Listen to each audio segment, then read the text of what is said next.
देखो, मजहबी स्कॉलर में और एक आम स्कॉलर में बड़ा फर्क होता है। एक आम, एक मोटिवेशनल स्कॉलर में, कि आम जो एक मोटिवेशनल स्कॉलर है ना, वो अपनी अकल, स्टडी, मुताला और बड़े बड़े मुफक्किरीन जो दुनिया में गुजरे हैं उनके अकवाल और उनके तजर्बों को सामने रख के बात करता है। जो मजहबी नहीं होते, शेक्सपियर ने ये फरमाया, तू चल मैं तेरे पीछे आया, एक ये तो खैर मेरा अपना शेर है, लेकिन वो यही बातें कर रहे होते हैं, फला ने फरमाया तो ये है, तो फिर मिसालें होती हैं मुख्तलिफ किस्म की। ठीक है, वो भी एक तरीका है बात समझाने का, हिकमत की बात हदीस में आता है। हदीस की सनद की मुझे तहकीक नहीं है, लेकिन मफहूम बहरहाल यही है, अल हिकमतु ज़ाल्लतुल मुमिन, कि अच्छी बात कहीं से भी मिले ये मोमिन की गुमशुदा चीज़ है। कोई गैर मुस्लिम भी अच्छी बात करे, बाज़ दफ़ा किसी गैर मुस्लिम का शेर नबी सल्लल्लाहु अलैहि वसल्लम ने सुना और आप सल्लल्लाहु अलैहि वसल्लम ने उस शेर की तारीफ की, हालांकि वो किसी मुशरिक ने शेर कहा था और आपने तारीफ की कि बिल्कुल सही बात की है इसने। तो ये ज़रूरी नहीं है कि मुसलमान ही अच्छी बात करे, गैर मुस्लिम भी अच्छी बात कर सकता है। अलबत्ता ये बात खूब अच्छी तरह समझ लें कि मजहब की जो मोटिवेशन है ना, वो खुदा की तरफ से होती है, उसमें कोई गलती का इम्कान नहीं होता। वजह उसकी यह है कि वही अल्लाह के कलाम को कहा जाता है। वही किसको कहा जाता है? अल्लाह के। तो मजहबी स्कॉलर इसका पाबंद होता है कि कोई ऐसी बात ना करे जो अल्लाह की तालीमात के खिलाफ हो, उसमें गलती का इम्कान खत्म हो गया। इल्ला ये कि वो बयान ही गलत कर रहा हो, वो बात कुरान और सुन्नत में हो नहीं और अपने पेट से बयान कर रहा हो, वो तो एक फिर खयानत होगी ना। लेकिन अगर वो कुरान और सुन्नत को सामने रखकर बयान कर रहा है, उसमें गलती नहीं, वो आपको हमेशा सही गाइड करेगा। बाकी जो लोग हैं ना, उनमें बहुत से ऐसे कर रहे होते हैं कि जो बात कर रहे होते हैं ना, वो तजर्बों से, अकल से साबित होती है। और खूब अच्छी तरह समझ लें कि वही की तालीमात के बगैर अकल बहुत दफा इंसान को गुमराह कर देती है। ये अकल जो है ना, जिसको आज लिबरल लोगों ने अपना बाप बना लिया है कि जो अकल कहेगी हम उस पे चलेंगे, ये बहुत बड़ी मिस्टेक है। बहुत सारी चीजों में इंसान की अकल उसको गाइड नहीं करती। हमें जो नॉलेज हासिल होती है ना, जो यूरोप के बड़े बड़े फिलोसफर गुजरे हैं ना, उनमें बड़ा इख्तलाफ रहा है कि सही बात हम हवास से सही फैसला करते हैं या अकल से सही फैसला करते हैं। तो वो इख्तलाफ हल ऐसे हुआ कि जो हमारे हवास हैं, हमारी आंखें, हमारे कान और जो हम हिस्स के जरिए महसूस करते हैं, ये चीजें हमें नॉलेज फराहम करती हैं। जब ये नॉलेज हमारी खोपड़ी में इकट्ठी होती है तो अकल फिर उस नॉलेज को जमा करके उसमें एक रब पैदा करके उसूल और ज़ाब्ते वज़ा करती है। जिसकी खोपड़ी में अकल है उसको समझ में आ गया होगा। ठीक है, मैं मिसाल से समझाता हूँ, बहुत अहम टॉपिक है समझने का। ये जो गैर मुस्लिम तबाह बर्बाद हुए ना, इसी बेस पे बर्बाद हुए हैं, जो उनका बहुत सारी चीजों में बर्बाद हो गए वो। देखो, मिसाल के तौर पर आपने चूल्हे में आग लगाई, ठीक है ना, मुशाहिदा किया ना आपने कि यार ये यूं करो, ये जलाओ, आग लगती है इससे। ऐसे ही ये आप आंखों से देख रहे हैं ना, आंखों से आपने देखा, फिर उसके और आपने पानी रखा, वो पानी आपको देखने में तो वैसे ही लग रहा है, हाथ डाला, महसूस हुआ कि ये क्या है, गर्म है। तो आपको जो नॉलेज मिली है, वो नॉलेज ये मिली कि जब चूल्हे को यूं करके यूं घुमाया तो आग निकली, उसके ऊपर पानी रखा तो गर्म हो गया। तो ये जो नॉलेज आपको मिली है, इससे आपने एक उसूल और ज़ाब्ता अखज़ किया कि वाटर को, पानी को जब भी हीट मिलेगी तो वो क्या होगा, उसका टेम्परेचर बढ़ेगा, और जितना टेम्परेचर बढ़ेगा उतना ही उसके उबलने के चांसेस बढ़ जाएंगे। तो अब आप क्या करोगे, आप एक ज़ाब्ता मुतय्यन कर लोगे, भाई चूल्हा जलाना जरूरी नहीं है किसी भी तरीके से। असल चीज जो हो रही है ना, जो कायदा और कुल्लिया आपकी खोपड़ी अगर काम कर रही है, तो आप एक कायदा ज़ाब्ता निकालोगे, भाई हीट दो, चाहे वो हीटर के जरिए, चाहे वो सूरज के जरिए, किसी भी तरह से हीट दोगे तो गर्म होगा, वरना गर्म नहीं होगा। और जो बेअक्ल लोग होते हैं वो कहते हैं कि नहीं, पानी गर्म करने के लिए जरूरी है कि ऐसे यूं करके माचिस जलाई जाए, यूं करके चूल्हा जलाया जाए, यूं करके देगती के ऊपर रखा जाए, वरना किसी का बाप भी पानी गर्म नहीं कर सकता, क्योंकि हमारा मुशाहिदा है कि ऐसे गर्म हुआ था। अबे भाई, तुम्हारा मुशाहिदा है ऐसे गर्म हुआ था, लेकिन खोपड़ी होती ना, तो गर्म होने की वजह समझ में आती कि हीट की वजह से हो रही है। तो उसूल और ज़ाब्ता जो साइंसदान तजर्बे कर करके निकालते हैं ना, ये मुशाहिदा किया, वो उससे कुल्लियात होते हैं। न्यूटन ने जो काम किया था, देखो न्यूटन के दिमाग में अकल थी, तो क्या हुआ है, ऊपर से सेब नीचे आके खोपड़ी पे गिरा था न्यूटन की, या दाएं में गिरा था, सर पे गिरा था, सर पे गिरा। न्यूटन की आंखों ने देखा सेब ऊपर से कहां आ रहा है, नीचे आ रहा है। ये जो नॉलेज उसको दी, किसने दी, आंखों ने।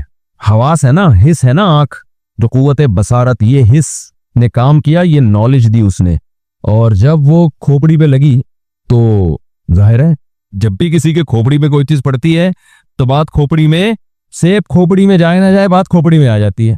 तो न्यूटन ने इस मालूमात से ये नतीजा अखज किया कि यार कुल्लियां निकाल लिया, अकल इस्तेमाल की। जिन्होंने अकल इस्तेमाल नहीं की उन्होंने कहा सेब ऊपर से आया, खोपड़ी पे लगा, नॉलेज मिली उनको कि भाई सेब ऊपर से आके लगता कहाँ है, अगर नीचे सर हो तो सर पे लगेगा। तो उनके पास जो नॉलेज आई वो ये नॉलेज आई कि सेब ऊपर से नीचे आके खोपड़ी पे लगता है। बस कोई जाब्ता और कुल्लिया नहीं निकाला उन्होंने। बहुत ज्यादा जाब्ता निकाल लेते तो ये निकाल लेते ऊपर यूं करके फेंको तो नीचे आएगा, बस ये जाब्ता निकाल लेते। न्यूटन की खोपड़ी ने बहुत ज्यादा काम किया, अकल। तो अकल ने एक कुल्लिया वजह किया कि भाई ये ऊपर से नीचे क्यों आ रहा है, नीचे से ऊपर क्यों नहीं जा रहा, तो जमीन में कौन सी ऐसी चीज है जिसकी वजह से नीचे आ रहा है। तो उसने देखा भाई जमीन एक बहुत बड़े हुजम वाला एक कसाफत है इसके अंदर। तो उसने तजर्बे और मजीद कुछ मुशाहिदे करके नतीजा निकाला कि किसी भी चीज में जितनी कमियत होगी ना किसी चीज की, उतनी ही उसमें कशिश होगी। ये एक ऐसा खानदानी उसूल उसने वजह करके दे दिया कि खुद ब खुद अब साइंसदान कैलकुलेशन करते रहते हैं, भाई चांद में आपका वजन 10 गुना कम हो जाता है, इसका मतलब चांद में जो कसाफत है वो जमीन से 10 गुना कम है। तो इससे क्या पता चलता है भाई, मुशाहिदात जो हैं वो मालूमात इकट्ठी करते हैं और अकल उन मालूमात में रब्त पैदा करके उसूल और ज़ाब्ते बोलो मुतय्यन कर देती है। अब मसला ये है कि मुझे एक बात बताओ, हमारे जो ये हवास हैं ये लामहदूद हैं या महदूद हैं? बोलो ना, लिमिट है ना इनकी एक। तो अकल जो ज़ाब्ते मुतय्यन करेगी वो भी लिमिट होगी उनकी, या वो हर चीज में टांग अड़ाएगी अकल जाके?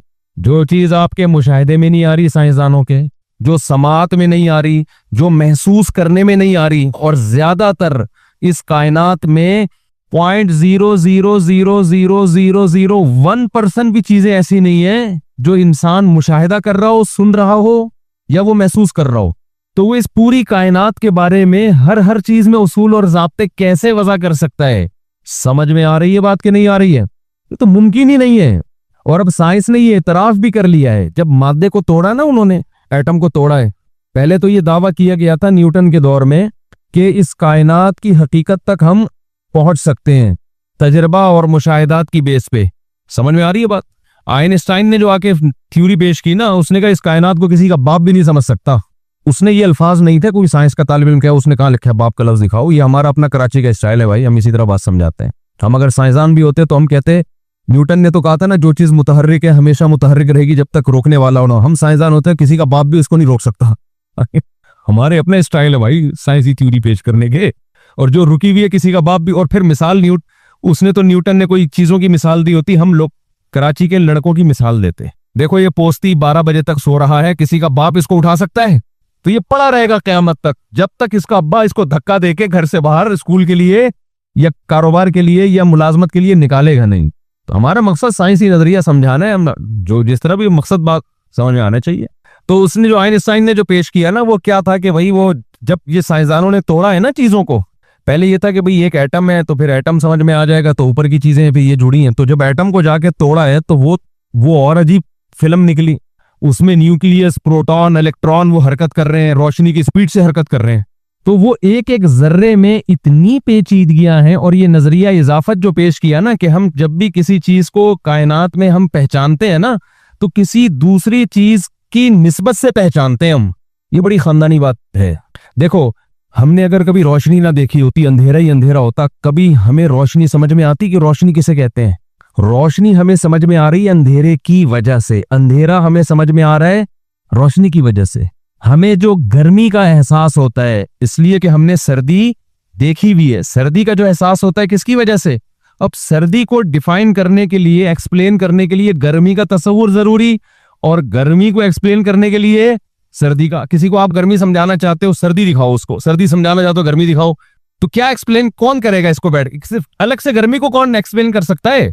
हो ही नहीं सकती। बिल्कुल ऐसे है जैसे एक आदमी से किसी ने पूछा तेरा घर कहाँ है, उसने कहा वसीम के घर के सामने। उसने कहा वसीम का घर कहाँ है, उसने कहा मेरे सामने। उसने कहा दोनों का कहाँ है, कह रहे हैं आमने सामने। अब बताओ किसी का बाप भी इस लोकेशन पे पहुंच सकता है? बिल्कुल यही, ये एक तो मैंने सादा अल्फाज में समझाया है, यानी उसने ये दावा किया कि यहाँ उमूर इजाफिया कहते हैं उन चीजों को कि एक चीज को समझना दूसरी चीज के समझने पर मौकूफ हो, जब तक वो समझ में नहीं आएगा ये नहीं आएगा, और ये नहीं आएगा वो नहीं आएगा। तो पूरी कायनात जो है ना इसी उसूल पे चल रही है, इसी उसूल पे चल रही है पूरी कायनात। तो वो जितना अंदर जाते गए ना, साइंसदान बोलते गए भाई ये खोपड़ी में आने वाली चीज नहीं है। तो उन्होंने फिर ये कहा कि जो चीज खोपड़ी में आ रही है, जो हमारी समात में, जो हमारी आंखें देख रही हैं, उनके बारे में हम नजरियात वसूल कर सकते हैं। इससे आगे हमें जाने की ना इजाजत है और ना इसका हमें कोई फायदा होगा। लिहाजा इस कायनात की हकीकत को पूरी तरह समझना, गोया के साइंसदानों ने एतराफ कर लिया कि ये मुमकिन है ही नहीं। तो ये मादी चीजों को जब समझना, ये जो आप कहते हो ना मेडिकल साइंस ने इतनी, आप क्या सारी दुनिया कहती है, हम भी कहते हैं इतनी तरक्की की है, तो यकीनन तरक्की की है। लेकिन आपने देखा होगा कि यूट्यूब पे भी कुछ डॉक्टर्स बैठे हुए होते हैं, वो कहते हैं जदीद तहकीक के मुताबिक ये साबित हो गया है कि इसमें ये है और इस खुराक में ये है और इस खुराक में ये। ये जदीद तहकीक कब की होती है? अगर 2022 चल रहा है तो 2022 की होगी, 2023 चल रहा है तो 2023 की। जब अब जदीद तहकीक आती है ना तो 2020 वाली तहकीक तेल लेने चली जाती है।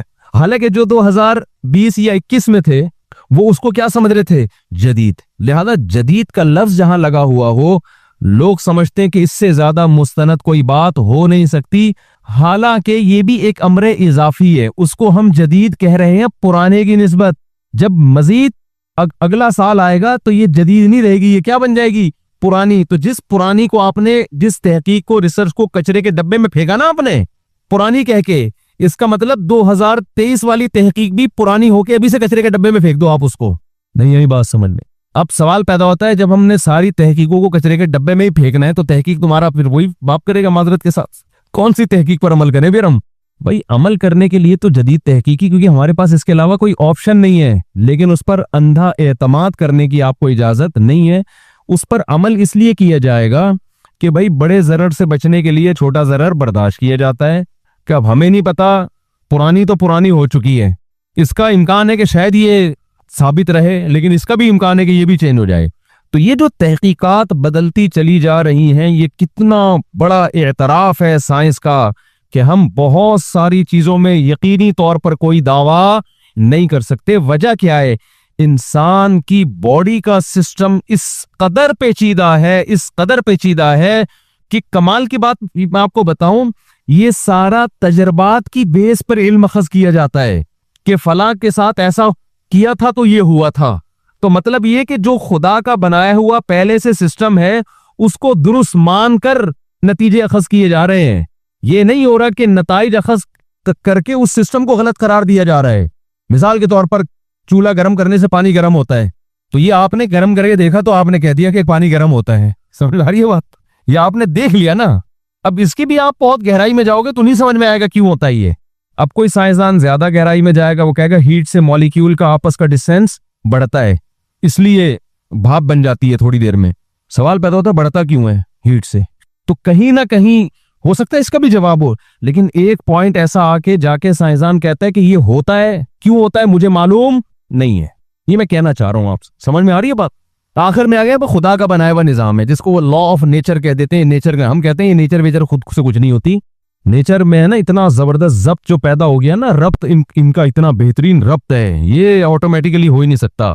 तो मैं आपसे जो अर्ज कर रहा हूं ना कि एक तो है ये जो मादी साइंस है, इसके बारे में साइंसदानों ने हथियार डाल दिए हैं।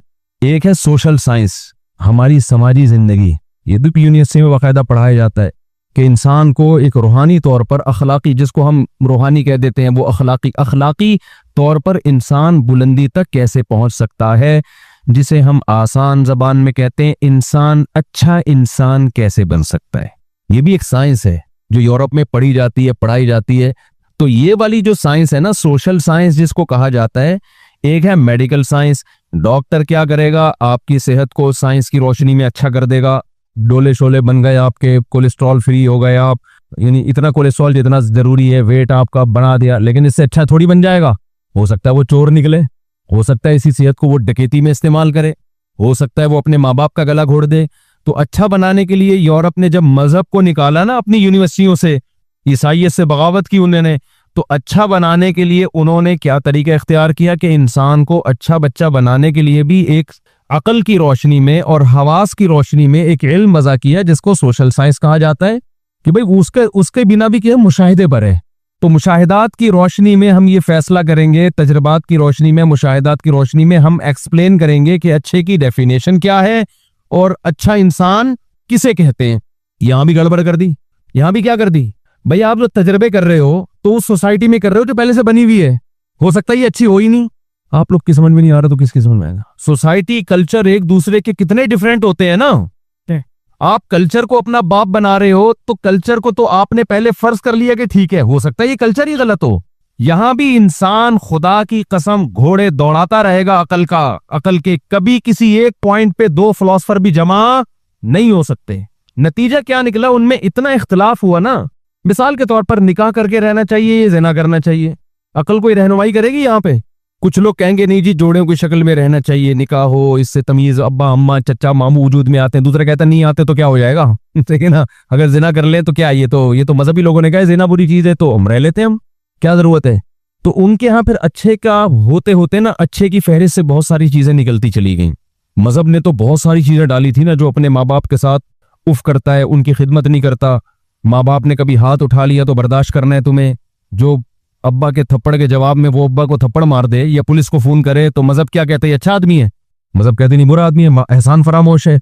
लेकिन जब अकल परस्तों ने खुद से गौर करना शुरू किया ना, खुद से सोसाइटी के लिए उसूल वज़ा करने शुरू किए, तो वो चूंकि अपनी सोसाइटी को देखकर, वो सोसाइटी जो खुदा का इनकार करती है, तो वहां तो शराब भी है, जिना भी है, लड़कों से बदफेली भी है, नशे भी है, क्या क्या। तो उन्होंने अच्छे को एक्सप्लेन करते हुए ना बहुत सारी चीजें निकालना शुरू की। नहीं, इसका अच्छे होने से कोई ताल्लुक नहीं है। अगर आप बूढ़े माँ बाप को ओल्ड हाउस में जमा करा देते हैं तो भी आप बुरे आदमी नहीं है। अगर बच्चा पुलिस को फोन करके अपने अब्बा को या अम्मा को जेल में भिजवा देता है तो ये भी कोई बुरी बात नहीं है।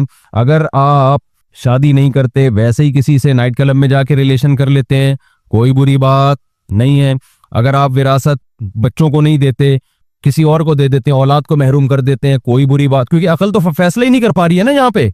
यहां तक के महरम रिश्तों से अपनी जो फिजिकल रिलेशन है, अब ये बहसें भी शुरू हो गई कि अगर कोई माज अल्लाह नकल कुफर बहन से निकाह कर लेता है तो ये क्या है। तो ऐसे लोग भी अब पैदा उन मुल्कों में होना शुरू हो गए हैं कि इसमें खराबी क्या है। रूस में जब इनकलाब आया है ना इल्हाद का, तो वहां ये बड़ी बहसें हुई हैं कि भाई सगी बहन, मुझे तो बोलते हुए बुरा लग रहा है लेकिन अब एक चीज को एक्सप्लेन करना है कि सगी बहन से भी निकाह हो सकता है, कोई अर्ज नहीं है इसमें, ये तो इंसानों की बनाई हुई रिवायात हैं। तो ऐसा होते होते अच्छे की डेफिनेशन में फिर पता है क्या रह गया उनके यहाँ, रियासत के साथ मुखलिस हो, बस स्टेट के साथ क्या हो, टैक्स टाइम पे अदा करता हो, झूठ ना बोलता हो, जिसको हम कहते हैं फर्ज शनासी। क्या कहते हैं, जो जिम्मेदारियां स्टेट ने उसके ऊपर डाली हैं वो जिम्मेदारियां पूरी करता हो, टैक्स दे देता हो। जब ट्रैफिक के कवानीन गवर्नमेंट ने बनाए तो उन कवानीन की पाबंदी करता हो। यानी खुलासा ये निकला कि रियासत को भाई कोई खतरा नहीं होने, तमीज से चलने दो आराम से, बाकी जो मर्जी करना है करो। तो अब बताओ ये अकल सही गाइड कर रही है, बेड़ा गर्क कर रही है? बोलो ना, बेड़ा गर्क कर दिया कि अच्छा में इतने सारे अमाल जो अच्छे थे उनको निकाल के आखिर में क्या बचा, पर स्टेट के साथ आप क्या हो। तभी यूरोप में जो सच बोला जाता है, झूठ के कवानीन की पाबंदी है, एक दूसरे की इज्जत है, उसकी वजह यही है कि उनके यहाँ अखलाकी मैयार 4-5 चीजें बची हैं। तो पूरी जिंदगी वो 4-6 चीजों पे ही जोर लगाते हैं। तो इसमें भी तरक्की नहीं करेंगे तो फिर किसमें तरक्की करेंगे? नहीं यारी बात समझ में, इन 4-5 चीजों में बहुत आगे निकल गए। वो 200 साल से इसी पर मेहनत हो रही है, सच बोलो, झूठ मत बोलो, कचरा इधर ना फेंको, डब्बे में फेंको, ये तुम्हारे बाप का रोड नहीं है, इधर फेंक रहे हो, उधर फेंको जाके। तो 200 साल ना जब मजहब को निकाला तो इसी को रिपीट, तो 4-6 चीजों में बहुत अच्छे हो गए वो। हमारे यहाँ तो भाई एक अच्छे बनने के लिए बहुत लंबी डिटेल है, बहुत सारे हुकूक हैं, बहुत सारे। बचपन से बच्चे को सिखाया जाता है, अब्बा अगर तबीयत से पेल भी देना तो मार खा के रोना है। जैसे हमें तो अब्बा जब पीटते थे तो हम थोड़ा सा दीवार की तरफ मुंह करके आधा घंटा रोते रहते थे हिचकियों से, क्योंकि हम अगर अब्बा को जवाब दे देते अब्बा आपने मुझे क्यों हाथ उठाया, तो हमारी तो खानदान में कोई इज्जत 2 टके की नहीं रहती। हमें पता है यार सोसाइटी में हम पर एक धब्बा लग जाएगा, इंतहाई बदतमीज बच्चा है तो पिटे, और अम्मा हमारी चिमटा दिखा रही है गरम गरम, करेले पके हुए हैं, खा, हमें दिल नहीं चाह रहा करेले खाने का। गोरा तो कहेगा जो दिल नहीं चाह रहा बच्चे को वो खिलाना जुल्म है, मुसावात है ना।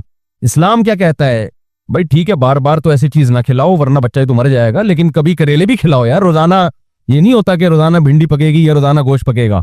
बच्चा माँ बाप की मर्जी जो होगी वो खाएगा, कोई जहर थोड़ी खिला रहे हैं। आज तेरा बाप भी ये खाएगा, करेले खा तू। अब अम्मा हमें चिमटा दिखा रही हैं, खा भाई, हम यूं यूं करके खा रहे हैं और उससे भी हो रहे हैं। शिकायत किसी से करेंगे तो दोबारा पिटेंगे। अब जाके हम शिकायत करें अब्बा से कि अम्मा ने, अब्बा एक थप्पड़ और लगाया भाई तेरी, तू अपनी माँ की नहीं मान रहा। ज्यादा से ज्यादा अब्बा सिफारिश कर देंगे भाई वो पका लो जो ही बच्चा चाह रहा है पका लो।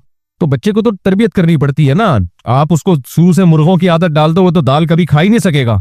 तो ये तो माँ बाप फैसला करेंगे कि क्या खिलाना है इसको। हाँ जो जुल्म कर रहे हो, बार बार करेले खिला रहे हो बच्चे की ख्याली, वो तो एक अलग बात है, वो तो फिर माँ बाप बुरे हैं, फिर सोसाइटी उनको बुरा भी कहती है। ऐसा नहीं है कि तुम अपने बच्चों पे क्यों जुल्म कर रहे हो। तो कितनी लंबी फहरिस्त है ना हमारे यहाँ। फिर सुबह उठ के नमाज पढ़नी है, नमाज नहीं पढ़ेंगे। मुझे याद है हम जब छोटे थे 9-10 साल के, हमारे अब्बा उठाते थे फजर में हमें। उस वक्त तो हमें अकल नहीं थी। वो सर्दियों में आदमी उठ रहा है, सर्दी की नींद कितनी जबरदस्त होती है, उठ के जा रहे हैं नमाज पढ़ने, आधे रास्ते से टन मारा, देखा अब्बा पहुंच गए, आधे रास्ते से टन मारा। एक दफा मैं आधे रास्ते से टन मार के ना घर आया और घर में नमाज पढ़ ली मैंने। तो मेरे बड़े भाई ने देख लिया, मैंने बोला उधर आओ। जी कह रहा भाई ये मस्जिद में जो जमात होती है ये किसके लिए होती है। मैंने कहा हम मुसलमानों के लिए होती है, जो भी मुसलमान लोग पाए जाते हैं। तो उन्होंने कहा यार अभी से तुम ये सुस्ती कर रहे हो, इधर ही नमाज पढ़ के तुमने वैसे डांट लगाई है क्यों। उनको लगा कि ये इसका अमल क्या है, अच्छा है कि बुरा है, बुरा है। लेकिन अगर आप मगरिबी दुनिया से गैर मुस्लिम से पूछेंगे तो वो शायद अब्बा को बुरा कह रहे हो कि बच्चे को सुबह सुबह क्यों उठा रहे हो। खुदा की कसम हम पर एहसान किया हमारे बाप ने, जो आप हम नमाज पढ़ रहे हो सुकून मिल रहा है हमें, हम पे छोड़ देते, हम तो 12 बजे सो के उठते। यही लोग जब बच्चों को स्कूल के लिए उठाओ तो इसको जुल्म नहीं कहते भाई। अगर बच्चे की जो राइट्स हैं तो फिर बच्चे को खुद फैसला करेगा बड़ा होकर के मैंने स्कूल पढ़ना है कि नहीं पढ़ना। लेकिन आप जवाब में क्या कहते हो, जब ये फैसला करेगा ना पढ़ाई की उम्र निकल चुकी होगी, अब इसको पढ़ाना है। जब पढ़ाना है तो नमाज भी पढ़वानी है मेरे भाई। अल्लाह को मानना, हम तो मानते हैं, स्कूल से ज्यादा हमें अल्लाह पर यकीन है कि जिस खुदा ने पैदा किया उसको कैसे बुला दे बच्चा। तो हमारे यहाँ हुकूक की फहरिस्त, फिर बड़े भाई भी थे, हमारी बड़ी बहन भी थी, छोटे भाई छोटी बहनें, उनके हुकूक, भाई ने भी पीट दिया एक दिन, सही है ना। तो एक दफा पिटे साल में वो कोई मसला नहीं है, चलो भाई बड़ा भाई है तो हम क्या दोहड़ा सुनाएं किसी को, पिट गए भाई पिट गए तो ठीक है ना। अब ऐसा ना हो बयान में आप समझे सारी जिंदगी पिटते ही रहे हैं और कोई काम ही नहीं हुआ है। ये तो एक साल में एक दफा हो गया ना, अब ये थोड़ी कि रोज रोज। तो अल्लाह का शुक्र है सही अच्छा सलूकी हो रहा है, और जो पिटे वो भी हमारे फायदे के लिए। फिर हमारे जो बड़े से छोटे भाई थे वो हमें सुबह कुरान पढ़ाते थे। जुल्म बच्चे पर जब होगा जब रात देर से सुलाओ और सुबह जल्दी उठाओ। रात हमें टाइम पे सुलाया जा रहा है, 8-9 घंटे की नींद हो रही है, तो अब तो उठो ना भाई। बच्चा को अगर सोने देना वो फिर भी नहीं उठेगा, वो कहेगा सोता रहो। फजर की नमाज के बाद हमारे बड़े से छोटे भाई हमें लेके बैठते थे, भाई कुरान पढ़ो बैठ के, शाबाश। वो हमें बड़ा गुस्सा आ रहा होता लेकिन बैठे पढ़ रहे होते थे, इन्नल्लज़ीना आमनू व अमिलुस सालिहाती, इस तरह पढ़ रहे होते थे। और उनका एक रोब होता था हमारे ऊपर, जबान नहीं चला सकते थे, भाई बड़े हैं तो छोटों का ख्याल, उनके भी शफकत करनी है, उनका हक नहीं मारना। तो मुस्लिम इस्लाम में हुकूक की फहरिस्त और अच्छा बनने का जो तस्वुर है वो बहुत क्या है वसी। आपकी शादी होगी तो सारी जिंदगी बेगम का खर्चा आपने उठाना, उसके अब्बा आएंगे उनको इज्जत देना, साला आया हुआ है उससे तमीज से बात करना, दिल नहीं चाह रहा होता लेकिन बहरहाल आपको बात करनी पड़ती है। मैं अपनी बात नहीं कर रहा, दूसरों की बात कर रहा हूं। तो तमीज से बात करना। फिर और इस्लाम में आगे जाओगे तो साली की तरफ ना देखना, साली को ना देखना। तुम्हारी शादी इससे हुई है, इसकी बहनों से थोड़ी हुई तुम्हारी शादी जो वहां फ्री हो रहा है तू जाके। अगर आप फ्री हो गए तो इस्लाम क्या कहेगा, मैनर्स नहीं है इसमें। जिससे फ्री होना चाहिए था उससे हो नहीं रहा, जिससे नहीं होना चाहिए था उससे हो रहा है, मैनर्स नहीं है। तो गैर मुस्लिम हो गया, ये सारा सड़प क्या हो गया। तो अब 4-5 चीजें उनके, फिर और बहुत सारे अभी तो नमाज है, ज़कात है, हज है, रोजा है, फिर खानदानी एहतरामात हैं, जो रिश्तेदारी तोड़ता है वो जन्नत में नहीं जाएगा, बहुत सारे, फिर खर्च करना, फिर सदका, फिर कुर्बानी, फिर ज़कात, फिर फितराने। इतनी लंबी है कि वो तभी तो इतनी मोटी मोटी फ़िक़्ह की किताबें होती हैं जो इस्लामी कानून है, इतनी मोटी मोटी जिल्दों में, वो सब इस्लामी लॉ है। तो इसलिए भाई वो 4-5 चीजें नहीं है, हमारे यहाँ बहुत सारी हैं। तो पूरा जोर 4-5 चीजों में नहीं है, वो 4-5 हमारे यहाँ नॉर्मल स्टाइल में पाई जाती हैं, बहुत ज्यादा अच्छी नहीं है। लिहाजा सिग्नल की पाबंदी करते हैं, कभी देखा आंख मटक्का इधर हो कोई नहीं है तो तोड़ते हुए निकल लिए। समझ में आ रही है बात। तो ये गलत है, नहीं करना चाहिए, लेकिन वो जो चीजें गलत कर रहे हैं ना, उतनी खतरनाक हद तक हम गलत नहीं, नशा नहीं कर रहे हम। वो ट्रैफिक के कवानीन की पाबंदी करते हैं लेकिन पीते हैं। पीने की वजह से पाबंदी के बावजूद 6-8 बंदे पेलते हुए निकल जाते हैं वो पी के। हम जब पेलते हैं तो पता होता है ये बंदा इसको जागती हुई हालत में केस बन सकता है। अभी वो हमारे एक दोस्त है ना, उन्होंने कहा यूके में एक बंदा पी के निकला, कोई लड़की बेचारी जा रही थी, उसके दांत तोड़ दिए शराब में। तो दांत तोड़ दिए, वो बेड़ा भी गरक हो गया बेचारी का, खून बह रहा है, दांत टूट गए। कोई किसास वाला केस नहीं है कि इसने दांत तोड़े तो इसके भी तोड़े जाएंगे। क्यों भाई, नशे में था तो नशे में वो एक उज़र समझा जाता है। लेकिन वही जिसने दांत तोड़े हैं, जब नशे में नहीं होगा तो बड़ी तमीज से बात करेगा। फरमाइए कैसे हालत। तो लोग कहते हैं यार देखो गोरा कितनी तमीज से बात करता है, और मुसलमान देखो बदतमीज कहीं का। अबे वो बदतमीजी करके भी उस तमीज से 1000 गुना बेहतर है जिसमें पीने के बाद पता ही नहीं चल रहा दांत तोड़ रहा है कि घुटना तोड़ रहा है कि टांग तोड़ रहा है, और फिर भी अच्छे का अच्छा ही है। वो नहीं आ रही बात मेरा ख्याल है समझ में। और दूसरी बात ये कि जो 5-6 चीजें हमारी सोसाइटी में नहीं है, जो उनमें बहुत ज्यादा है, वो भी इसलिए नहीं है कि हम कौन सा मजहब को फॉलो पूरा कहाँ कर रहे हैं हम लोग। मजहब को हम ये तो मजहब ना होने की वजह से जो खराबियां हैं। अगर मजहब हमने सोसाइटी से निकाल दिया ना और पूरा उनको फॉलो किया, तो जो थोड़ी बहुत अच्छाइयां रह गई हैं वो भी मार्केट से शॉर्ट हो जाएंगी। समझते हो कि नहीं समझते हो? तो इसलिए ये जो मैं बात यहां से मैंने शुरू की थी, जो मोटिवेशनल स्पीकर्स जिनके पास मजहब नहीं है, उनके पास पावरफुल मोटिवेशन नहीं है। तो मेरे पास क्लिप आते रहते हैं ना, तो वो मैं आज अपने भांजे से जिक्र कर रहा था, हम लोग आ रहे थे इकट्ठे, तो मैंने कहा यार ये मोटिवेशन स्पीकर सबकी बात नहीं कर रहा भाई, कोई ऐसा ना हो किसी स्पीकर के साथ मेरा क्लिप चला दें कि देखो इसकी बात कर रहे हैं, ऐसा कोई नहीं है। और मैंने बताया बहुत से अच्छा काम भी कर रहे हैं, लेकिन इतनी बड़ी बड़ी बातें कर रहे होते हैं ना बाज लोग, इनमें छोटी बात तो है ही नहीं इनके पास। छोटी मोटी तो बात, जब भी एक क्लिप शुरू होगा ना, एक बात कान खोल के सुन लें आप लोग, एकदम आदमी कहता है यार अब पता नहीं क्या चीज मार्केट में आने वाली है। एकदम ना ऐसा लगता है जब बस अब तो खत्म भाई। अच्छा, ये यूट्यूब और फेसबुक ने ना पूरी दुनिया को एक ही सफे पे इकट्ठा कर दिया है, इसका बड़ा फायदा होता है। अच्छा, मैं ऐसे कभी कभार स्पीकर को सुनता हूँ, एक बात नीचे फिर मैं करता हूँ तो मेरा क्लिप कोई आया हुआ होता है।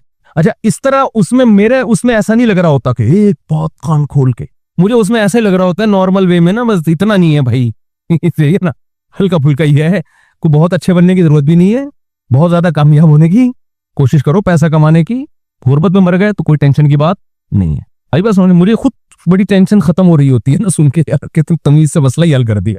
सक्सेस की कोशिश करो, कामयाबी की नहीं मिलती भाड़ में जाए, ऐसी की तैसी, कामयाबी गई कहाँ, दिल लेने। क्या करना है भाई, दुनिया मुसाफिर खाना है मेरे भाई, खुदा को राजी करो यार। सबसे आसान काम दुनिया में क्या है? हमारा विजन बहुत क्लियर है, हमारा दावा बहुत आसान है कि हमें खुदा ने पैदा किया, अपने लिए बनाया, उसको खुश रखो ऐसी की तैसी। समझ में आ रही है बात? कितना आसान हो गया ना। जो करना है भाई उसको खुश करने के लिए करो, और ये यकीन रखो आप जो करोगे होगा वो नहीं होगा क्या, जो अल्लाह चाहेगा। आप उसको राजी रखने की कोशिश करो, उसके लिहाज से अपना हदफ भी बनाओ, विजन भी बनाओ, मेहनत भी करो। मेहनत में कोताही हो जाए तौबा इस्तिगफार करो। 100 बार भी अगर किसी से कोई गलती होती है तो 100 बार भी तौबा करता है, अल्लाह एक बार भी उसे मायूस नहीं करता। अच्छा बनने की कोशिश में लगे रहो। अगर अल्लाह खुश है, और ये यकीन नहीं करो कि अल्लाह मुझसे खुश है, डरते रहो कि हो सकता है मुझसे नाराज हो, लेकिन उम्मीद भी रखो कि हो सकता है मुझसे खुश हो। तो हदीस में आता है जिसकी ये कंडीशन होगी ना उसकी बख्शिश लाजमी होगी। अल्लाह का ये वादा है। कोशिश में लगा रहे, मायूस ना हो। बख्शिश किसने करनी है आखिरत में? अल्लाह ने करनी है। तो जो बख्शिश अल्लाह ने कर, हमारे हजरत कितने परहेजगार थे।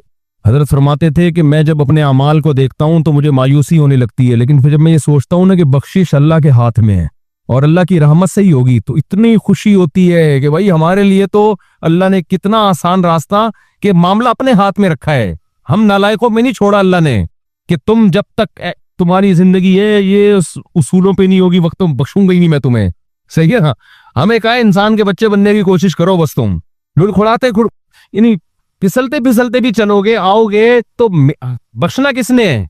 मैंने है ना, मैंने बख्शना है, तो बस मुझे राजी करने की कोशिश में लगे रहो। गलती होती है तौबा करो, माफी मांगो। 100 बार गलती होती है 100 बार तौबा करो, कोशिश में लगे रहो।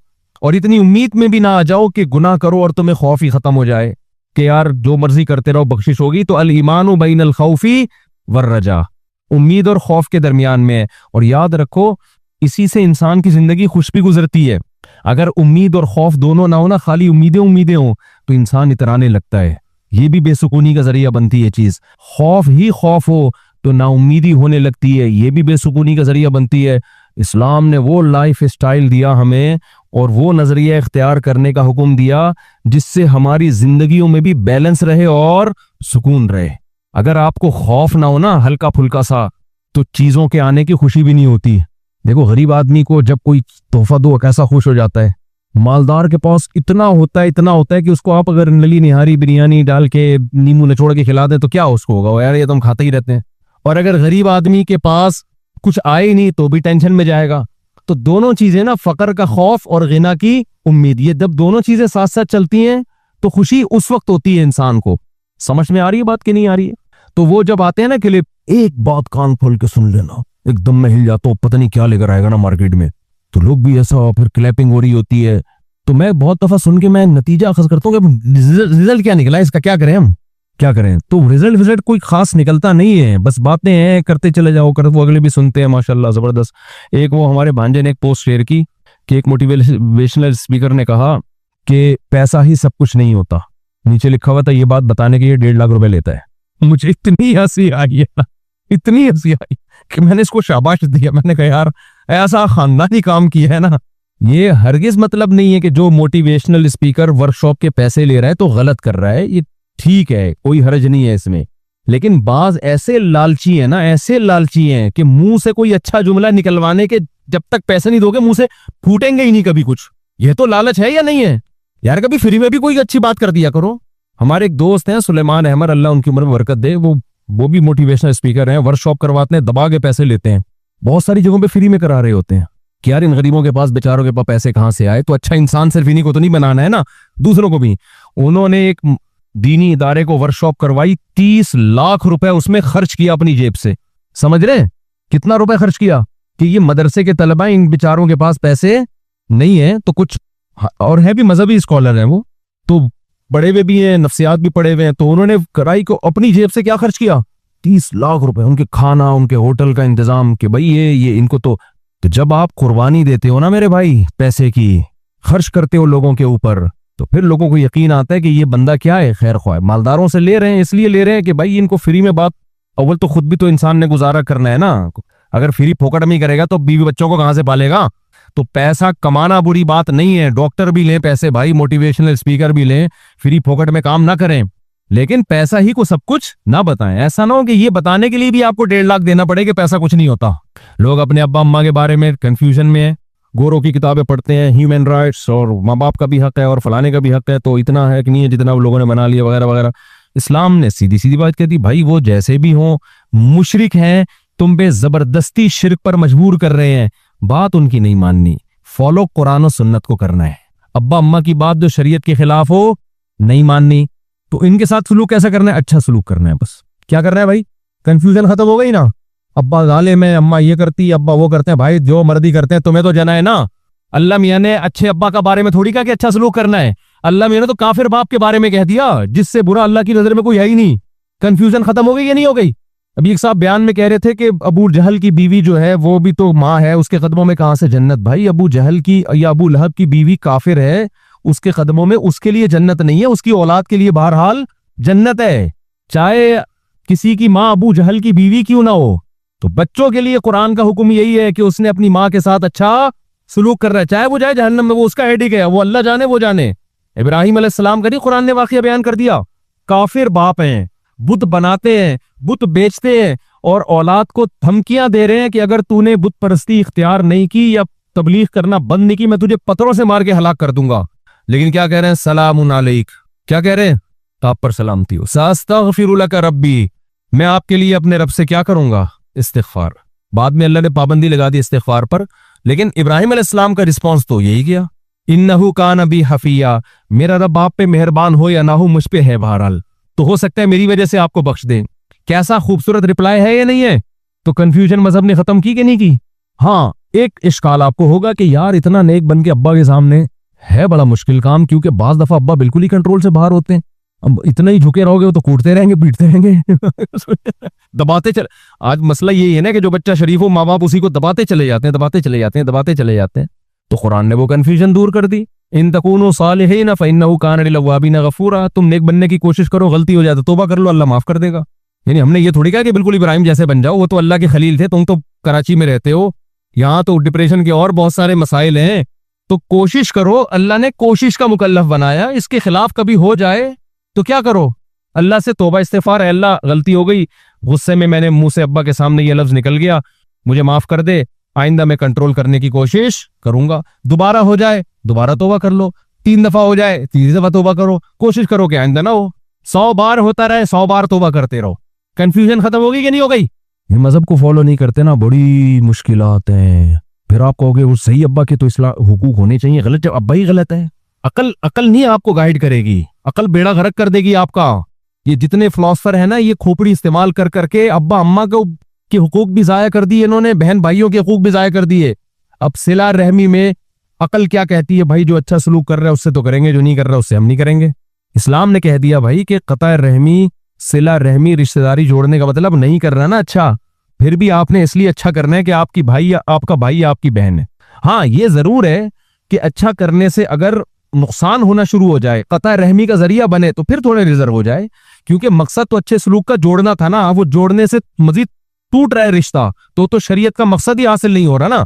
बिल्कुल इसकी मिसाल ऐसे जैसे बाप या माँ अगर बहुत ज्यादा बुरा सलूक कर रहे हो, बहुत जुल्म कर रहे हो, तो हम कहते हैं भाई अलग हो जाओ।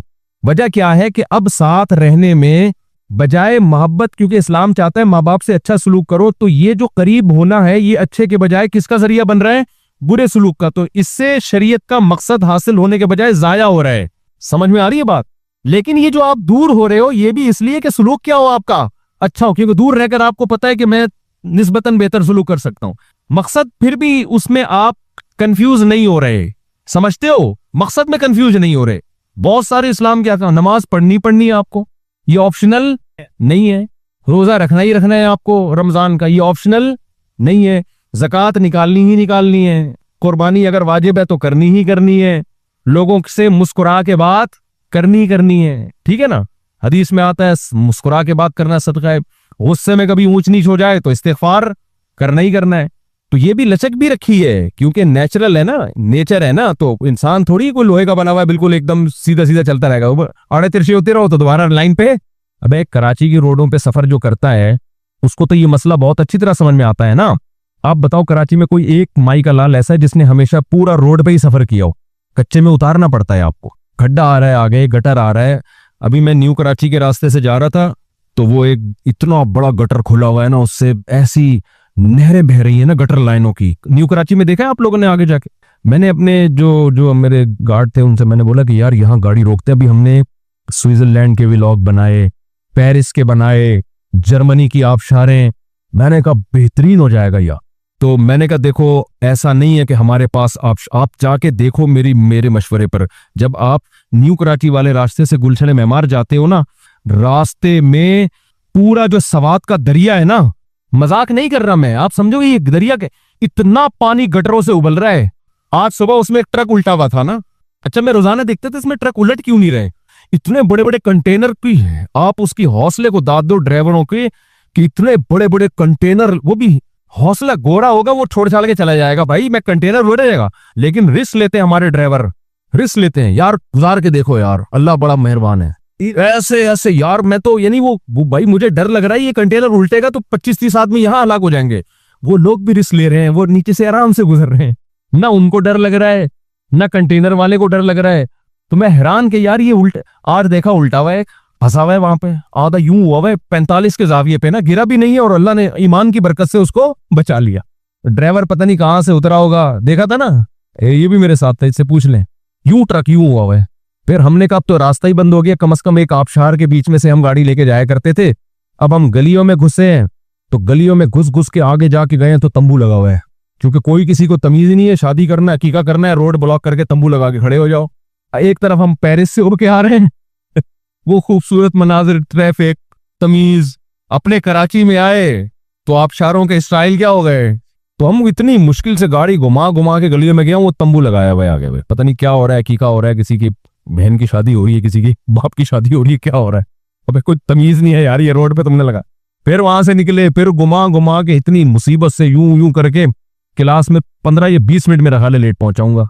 तो मैंने ये सोचा कि मैंने कहा यार यहाँ एक व्लॉग बनाते हैं हम, कि आइए हम पहले, मैं उसमें ये कहूँगा आइए आपने पेरिस की आबशारें देखी, अभी तो वैसे दिखाई नहीं है, गर्मियों में जाएंगे तो दिखाएंगे इंशाल्लाह, और स्विट्जरलैंड में, और आइए हम आपको कराची खूबसूरत खूबसूरत आबशार, और फिर यूं यूं कर दो आप गटर के ना उबल उबल के इतने उबल रहे हैं ना लाइन से। और ये जो हमारा शागिर्द है ना, ये जो गार्ड है, ये इसका घर है उस तरफ।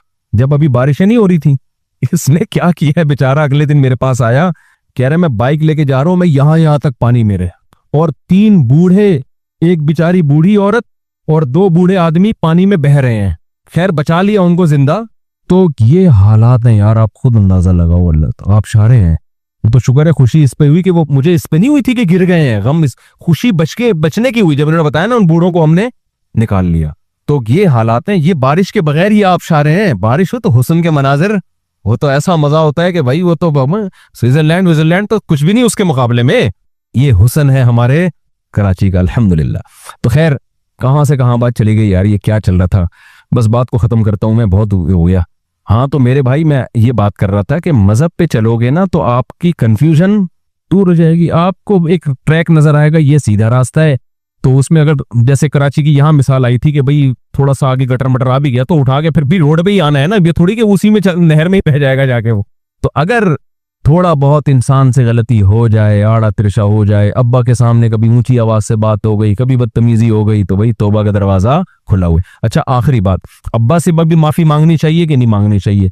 तो अगर कभी कभार हो जाए तो अब्बा से भी मांगे, अगर आपकी आदत ही हो गई है तो सिर्फ अल्लाह से ही मांग लें, क्योंकि बार बार माफी मांगते हुए भी वो शर्म की बात नहीं। अच्छा ये वो अब्बा भी इससे परेशान हो जाएगा कि बस कर यार कोई और काम कर तो फिर अल्लाह से मांगो और अपने ऊपर कोई जुर्माना रख लो।